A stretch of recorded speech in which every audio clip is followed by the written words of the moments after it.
Hello everyone, welcome back to the channel. So obviously you can see what's going on today. I did tell y'all yesterday in that video that I posted about the scope, which I actually have right here that's going to be going on this gun. It is right here. This weird brand. I don't know why they called it Sniper. They should have called it something better. But it is a really nice scope, especially for the amount that I spent on it, which was barely nothing. Honestly, it was like after taxes, it was like $80.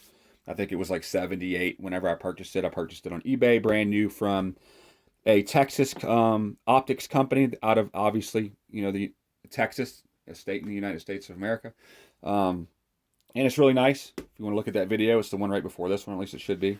So yeah, that's going to be going on here. I'm going to go over some of the stuff that's on this gun with you.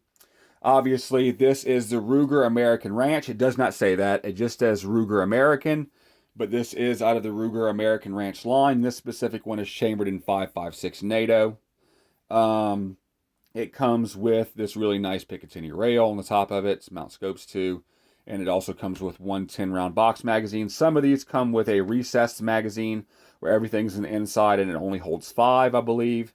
But I opted to get this one. The magazine does wiggle a little bit, which I don't really care for.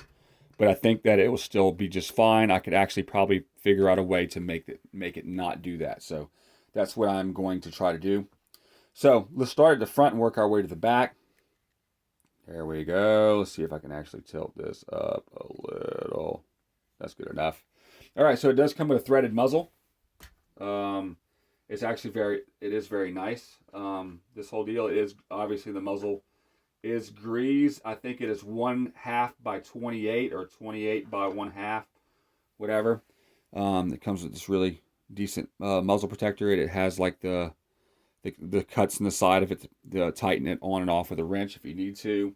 I am planning on at some point putting a suppressor on this or a muzzle brake at least. The reason why I bought this gun is because things aren't going so good in this world, and I want a gun that shoots the same thing as my primary defense firearm. So this will shoot both 5.56 by 45 NATO and 223 Remington. So I got a whole bunch of that. I actually got some of it in my hoodie pocket right here. I got some of this random stuff, but I got a bunch of stuff to shoot through it for y'all to so I can show you how it groups with pretty much anything you could find. I got some American Eagle 223 75 grain TMJ and some Red Army Standard 55 grain FMJ. I think TMJ is Total Metal Jacket, but I could be wrong. I think they both are pretty much the same thing, but I'm not sure. So I got a whole bunch of other stuff also. I think I'll be shooting at least 10 different types of ammo for y'all through this. So y'all could see everything that, what weights, grain weight, bullet grain weights and stuff like that groups the best and what brands and stuff like that. So let's move on. So this is a 16-inch barrel. So the whole barrel does count the chamber. So you really only have the bullet going through a much shorter space than that. So it's really, you're only really getting about, probably 13.5 inches a barrel. But I did watch somebody shoot one of these through a chronograph, and they were shooting some 62 grain stuff, or at least some Full Metal Jacket stuff. It might not have been 62 grain, but I know it for sure was at least 55 grain. For some reason, I was thinking it was green tips, but I don't think that they advertised 3,000 feet a second on the box. But the guy that was shooting this thing out of a chronograph or through a chronograph was getting 2,900 and something. And then every other shot he was getting 3,050 something feet a second. So these still are producing some really good muzzle velocities with the shorter barrel. Plus they're much more compact. So I am completely okay with this barrel at this point. I am wanting to get an 18-inch barrel on my AR-15 though. That way it is capable of some longer ranges, even possibly further than this. And also just to play around with it, I might end up putting the original barrel back on it at some point. So the stock, I do notice, is a little bit flimsy, but there is adequate space on both sides. You get some free-floated barrels that don't have a lot. This one has a good bit on both sides. I would say at least 1/8 of an inch. So I'm really happy with that. The barrel does, not the barrel, the stock does feel really good. I'm happy with that. It's not a super cheap feeling stock, even though it is a cheap stock. I am going to put this at some point in a different stock, but this is what it's in right now. The receiver is aluminum. You can tell the difference in the metal. This is it has a different type of shine to it than the barrel does. The barrel does have it seems to be a high quality blue. The rest of the gun seems to be made very well. I do believe the Picatinny rail is made out of aluminum also. The receiver is aluminum. Obviously the mag pull, the magazines are made out of polymer. I'm going to flip this around and show you the other side after I get done with this part.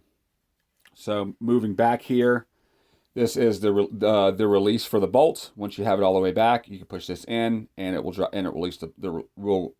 release the bolt. I'm not sure if you have to pull the trigger at the same time. I have some guns that are like that. The fire is right here. This your safety selector. After the trigger has been pulled, you cannot put it back on fire until you have cycled the bolts. So I'm going to go ahead and do that. And also, I forgot about that. While the magazine is in it, if it's an empty magazine, it indicates that it's empty by not allowing you to secure the bolt forward. So you have to drop the magazine if it's an empty magazine to finish pushing it forward. The bolt does seem to be pretty nice. It is a little bit gritty, but I think after working with it a bit and oiling the gun, it'll do just fine. The trigger, I believe it's a two-stage. Oh, actually, no, it is two-stage because that's a trigger safety. You can't pull the trigger at all until the safety is pulled in first. And let's go ahead and give it a pull. Very nice. Very, very clean. I'll probably won't do anything with the trigger. Actually, I might take a little bit, turn it down a little bit as far as, what it is. It felt just now like about 3 pounds, which is fine. I don't want the gun to be going off with me barely touching it. So a little bit further back, the stock is, is ambidextrous style stock. It doesn't have that raised comb on the left side for a right-handed shooter like it should.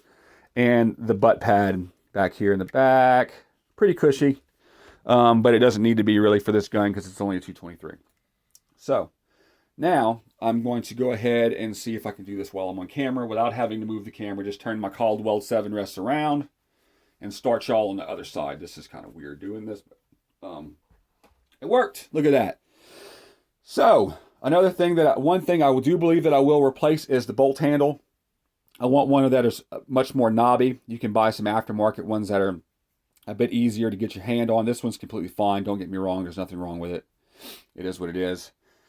And one thing that I am very pleased about that I didn't think that I would be at first is the bolt itself. I thought was super shiny. It's not super shiny. It's more of like just a gunmetal look. At first, when you're pulling the bolt up, after pulling it, you see how it catches on the magazine.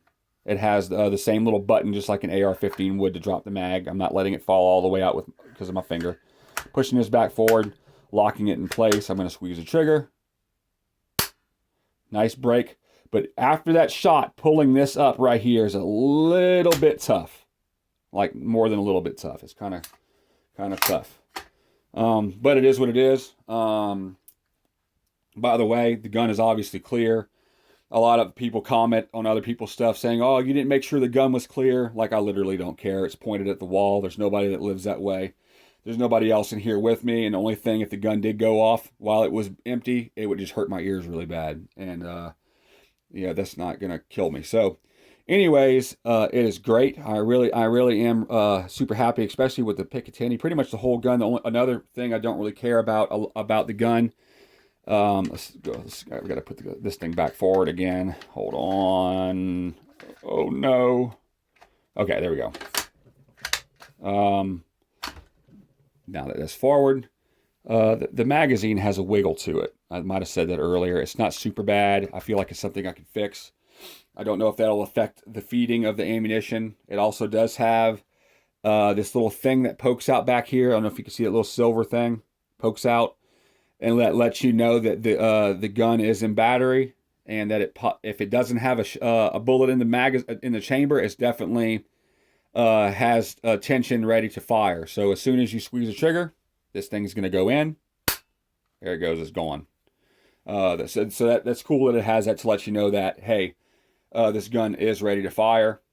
It doesn't mean that it's in fire. It just means that it's ready to. So anyways, I am pretty happy with the gun. It has a plastic trigger guard. Not super happy about that. I'm also not really liking the angle of this, but it's really not bad, especially if you're going to be hunting with it. It's really comfortable for hunting.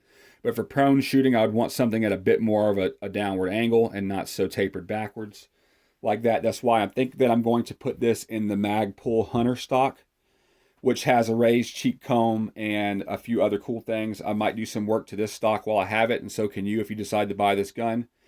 I'm going to add a raised cheek comb thing out of a piece of folded Mylar that's going to screw to here. I'm going to get it at the exact height that I want it, and then I'm going to secure it in that position.